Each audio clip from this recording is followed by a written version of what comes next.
Hey, what's going on, guys? Today we're checking out the Gundam Lfrith in the HG Witch for Mercury lineup. This is one of two Gundams that you can see that are kind of sister units, and then we've also got the Lfrith Thorn, which we'll be taking a look at in the next video, so stay tuned for that. For today, just focused on this one. It's a really cool looking design, a nice color scheme, and pretty awesome weapons. Let's go ahead and get right into it. Alright, so as always, the box art on here looks awesome, and you can see the Lfrith Thorn there in the background. Interestingly, the box art for the Lfrith Thorn is basically kind of the mirrored opposite version of this, so that's pretty cool. Getting in really up close there, you can see all the subtle weathering and lighting effects, everything there on the Gundam look really cool. Here on the side of the box, you can see this is number 17 in the line, and then on the bottom of the box, we've got kind of a recreation of the box art right there, and a few other different action poses showing some of the articulation. We do have an open hand included, which is nice to see. You can see some of the gimmicks of like the backpack, the Gatling gun weapon that it has. Looks like we've got blue beam sabers, which is interesting. That's certainly unique. And the unpainted state there is what it's going to look like, just built up straight out of the box. Around here on the other side, there's a look at the kit all built up front and back. Very cool, quite chunky proportions. And then our pilot right here and some information about the series in general. You can scan that QR code to find out more. Let's go ahead and open up the box. Pretty standard size HG box here, a little bit thicker than some of the other releases in the line because again, it's got some good chunk to it and quite a hefty like backpack and weapons, so going to be a little bit more parts heavy than your standard kit out in the line. We've seen a lot of really simple and slim designs, grunts and things like that. This one's certainly more hefty, but there's a look at the box art and some information again about the pilot, Sophie Poulon, there in Japanese and in English at the bottom. On the backside is going to be our illustration, which very notably quite a different color here. The illustration is more of like a darker greenish blue, and this one's more of a brighter aqua blue here. And then compare that with the color of the parts themselves. It's kind of in between. The parts look darker than how they look here in the photographs, but they're not quite as dark as how they look in the illustration. Anyway, there's information here about the phased array cannon, the shell unit, and again, this is all in Japanese and in English, the beam Gatling gun,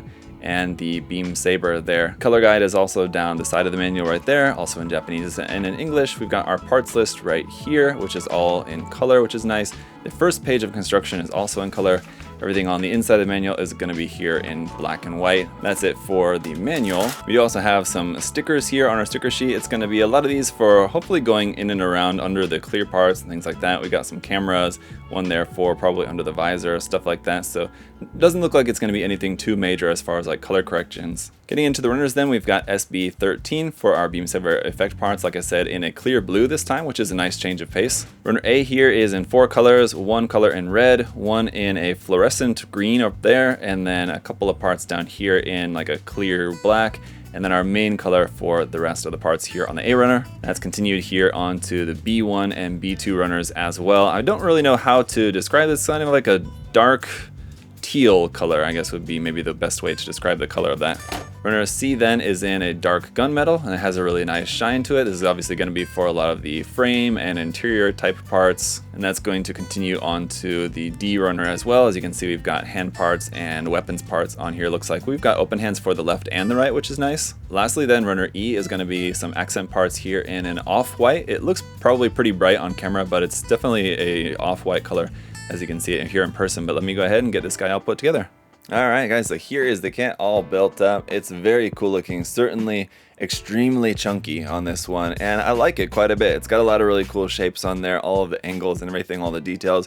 Some quite good part separation on here as well, as you'll see in a couple areas. But we don't really have much in the way of seam lines on the kit, so it's going to be a very easy kit to just build and paint up quite simply and easily. And or if you wanted to customize this as well, I think it's going to be one that's going to be highly customizable, as we will probably have already seen if you're around on Twitter, or if you guys, start seeing some more custom builds of this. I would not be surprised. There's going to be a lot of really cool custom builds, I'm sure. As between this and the Lfrith Thorn, they already kind of look a bit like they're sort of kit bashed, or at least just made of different kit bashed parts anyway, just due to the sort of strange proportions of them. Less so with this one, it's mainly just chunky, but obviously with the Lfrith Thorn, it's got some pretty interesting proportions, and we'll get into that in the next video. But for now, let's take a closer look here at the Lfrith. So taking a look at the accessories first off, our hand options, we've got our standard holding hands on there, but thankfully we actually have some additional hand option parts here in the way of some open expressive hands, which are very nice. So always great to have some more hand options included, and hopefully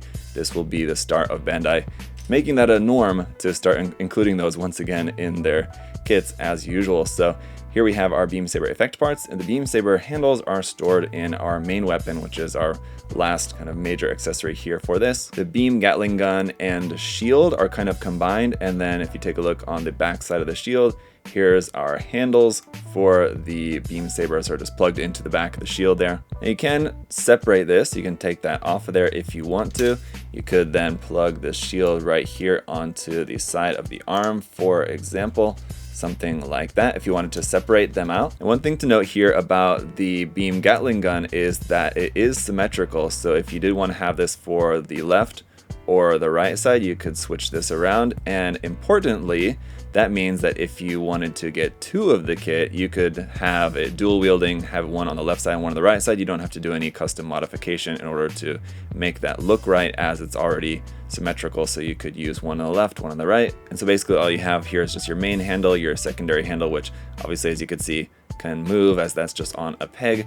The actual barrels can rotate, so you can kind of change that if you wanted a particular angle like this or like this, I guess, kind of are your options. There's what the end looks like. And overall, it's a nice design, which isn't going to have any seam lines on it, as all the seam lines are just hidden as details throughout the weapon, so that's great. And its other kind of main weapon, the phased array cannon here on the back, is also symmetrical, and as you can see, taking a look here at the back, you have points where you can plug something in onto either side and at the middle, so you have some nice hard points around, and then on the arms as well, where you can plug all sorts of different accessories. Again, it's very wide open for kit bashing, or if you have two of these, you can double up on the weaponry on the left side and the right side, and you can make it symmetrical, which I think would be pretty cool. Now for the phased array cannon, I've used the red stickers for that. You do also have black stickers, like for here.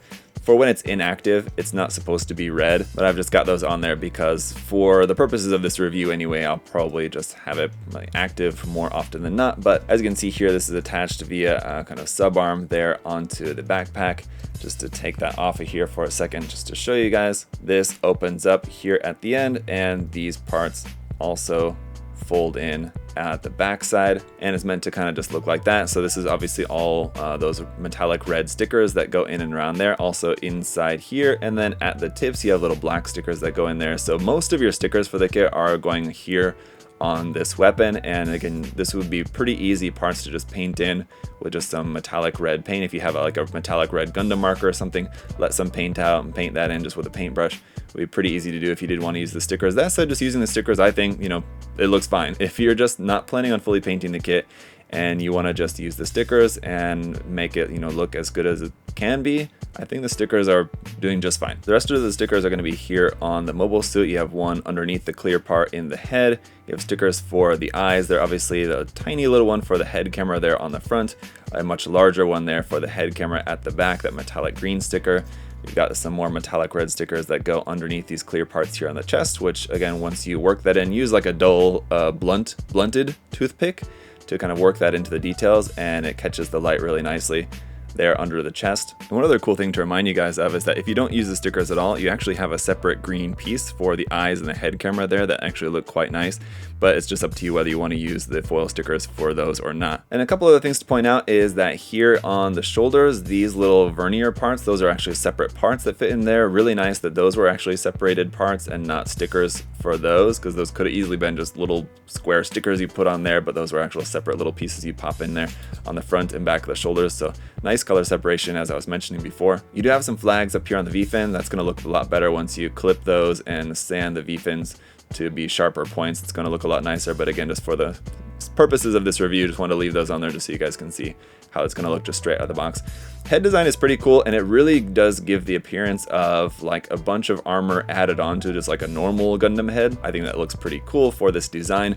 Let's talk about the articulation. The head can point all the way up to there, which is a pretty good range upward, and all the way down to there. That works pretty well. Here in the torso section, you have not any bend backwards, but you have a nice bend forwards there. As you can see, we have a little bit of bend here side to side as well in the torso, as it's basically just connected via a ball joint up inside the front of the chest. And we have some rotation here in the middle of the torso there as well. The shoulder joint is kind of unique, as you have that kind of tall gray part right there, which is connecting between the body and the shoulder. So that will allow the shoulder to move up, and you can bring the arm upwards to about there. You can also swing that shoulder joint forward to about like that. And the shoulder armor, like with the weapon, is made in a way that it hides the seam line as just a detail there, which is really nice. You have that vernier or thruster bell set inside the shoulder right there, which is cool. You have rotation here at the top of the bicep, a single joint in the elbow, but it does give you a pretty full bend there, as you can see. Again, no seam line here on the arm, which is nice. The wrist is just on a simple ball joint there. Going down here to our skirt armor, we don't really have a front skirt. Our back skirt is fixed in place. These side skirts will move a little bit. These are attached on ball joints, so you can kind of move those up and down and rotate them just to get those out of the way of the legs. As if you lift that up, you can bring the leg all the way out to the side, no issues there. All the way up to the front, we just kind of move some stuff out of the way. It's actually colliding with this kind of connection part right there. Let me see if I can kind of get that moved a little bit out of the way. So there you go, you can bring the leg up to about there, which is plenty, I think. Your knee joint is a double joint there, but it's not going to be particularly noticeable as a double joint, but you will get a really nice full bend out of that. Unfortunately, no separation of this knee armor, but a pretty big chunky piece of armor here at the lower leg. This little piece of armor here at the bottom will move up and down a little bit like so. Here on the back side, nothing moves there, but again, no seam line, which is nice. The foot, the front and the back half of the foot rotate separately. You can point the toe up and down a little bit, though not that much. Here at the back of the foot, these kind of little back toes, which are hollow on the underside, unfortunately, don't really have a particular set angle for them. You kind of just have to eyeball it to get that at like kind of a 45-degree angle, or you could, do it something a little bit differently if you wanted to have them pointed straight back, something like that. I kind of wish that there was a little peg or something in there that would indicate like a fixed position for them so that you know that they're exactly right. But if you're not too worried about it, I mean, ultimately they're going to look fine as it is. So really nice articulation overall, even though it's quite a big chunky design.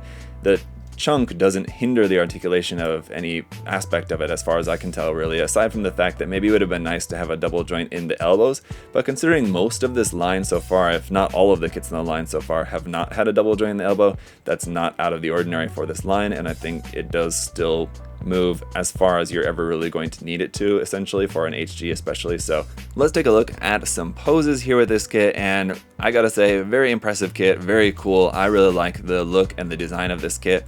I'm not sure if I'm particularly sold on the color necessarily, but that's just a subjective thing. I think I would enjoy painting it in maybe a different color scheme. But if you're a fan of the more chunkier Gundam designs like this one's definitely one that you'll enjoy. The last, we've had big chunky HGs that come out from time to time, but like, for example, the Gustav Karl, when that came out, it was a little bit disappointing that it was a big chunky kit that came with this teeny tiny little weapon. This one's nice because it actually comes with a big weapon as well, actually two big weapons, the cannon on its back and then of course the beam Gatling gun. So it's nice to have a big chunky design with some big chunky weapons to match. So very cool kit, highly recommended. And as I mentioned before, it's one that appears to me that it's going to be highly customizable. If you wanted to do some kit bashing or customizing with this, I think you'd have a very easy time doing that, and so it should be interesting to see what people come up with for this one. The overall color separation is really nice. You have a lot of really nice details represented as actual plastic parts and not stickers. That said, there are a handful of stickers on there, mostly on the weapons, but like I mentioned before, it's going to be stuff that's going to be pretty easy to just hand paint in if you want to do that, or mask and paint if you're going to be painting up the whole thing. So the color separation overall is pretty good. You have quite a few points of like the gray like frame detail parts like poking out through the armor up in the shoulders, in like the side skirts and the legs sections, so that's all real nice details, again, especially for an HG. And the overall lack of seam lines is also a really nice aspect of this one as well. So again, going to be a very easy kit to just build up and paint up simply without having to do a bunch of seam line removal work, which is again something that's pretty typical for an HG kit, but it's nice to not have to do that in this case. So a very fun, simple, and easy to paint kit that is highly customizable and just has a great design and look overall. Even if you don't want to do anything with it, you just want to build it up just straight out of the box as it is, maybe do a little bit of panel lining on it, maybe spray a little top coat on it. Again, just a reminder, if you do want to do that, just make sure that you remove the clear parts before you spray your top coat, especially if it's matte anyway. Now, I do have a little bonus tip for you guys here at the end of the video, but just as a reminder, if you want to pick up this kit or anything else from the line for yourself, you can check the link in the video description to USA Gundam Store. We've got all this stuff there for you guys to check out. Now let's take a look at a little tip for you guys. It's not really so much of a tip as it is just a recommendation for you guys, and that is to pick up 2 of this kit because, as I've been saying, you can double up on the symmetrical weapons. the beam Gatling guns and the cannons there on the back, and it makes for a pretty cool look once you have this symmetrical. And obviously I don't have the stickers here on the second cannon there on the back, but it makes for a pretty cool look to chunkify this one even more by doubling up on all of its weaponry. So it's pretty impressive there, sort of like a full armor look for this. I guess it would be like full weapons now, but I definitely highly recommend it. I think it looks very cool. I'm looking forward to working on this kit some more now with its very large and possibly expanding weapon array here for this. So that's gonna be it for this video, guys. Thanks so much for all of your support, liking the video, commenting, subscribing. I really appreciate it. Until next time, guys, have a great day. I'll see y'all later. Bye.